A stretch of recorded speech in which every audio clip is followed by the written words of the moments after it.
Department of Homeland Security announced new restrictions on passengers traveling to the U.S. from 3 countries battling Ebola. Starting tomorrow, new flight restrictions will go into effect, requiring anyone traveling from Liberia, Guinea, or Sierra Leone to land at one of 5 U.S. airports. Those are New York's JFK, Newark, Washington Dulles, Atlanta, or Chicago, where enhanced screening measures are now in place. Texas Congressman Michael McCall has been calling for tougher travel restrictions to help stop the spread of Ebola. KXAN's Aaron Cargile spoke today with the congressman about his reaction to these new airport rules. Well, I think it's a positive step forward. I talked to the secretary yesterday about this plan.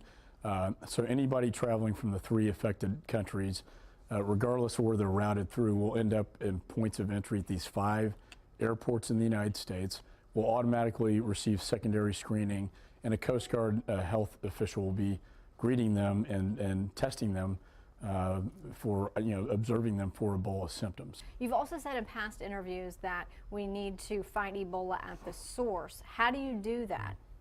Great question. I think with any threat, you want to fight that threat overseas or at the source, in this case in Africa, before it can spread any further and infect people in the United States.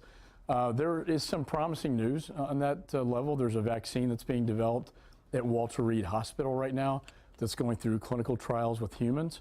We believe we can deploy these maybe as early as December to Liberia and the other 2 countries to look at clinical trials over there with a full inoculation plan by possibly as early as springtime. This would completely eradicate the disease at its source if it works. Congressman McCall also told us today he spoke with the Secretary of the Department of Homeland Security about a possible temporary ban on visas to and from the affected countries. That proposal would include an exception for medical personnel. Texas will soon be home to 2 new Ebola treatment facilities. Governor Rick Perry announced this morning one will be located in North Texas, the other in Galveston. In addition to Ebola, the facilities will specialize in infectious disease biocontainment as well.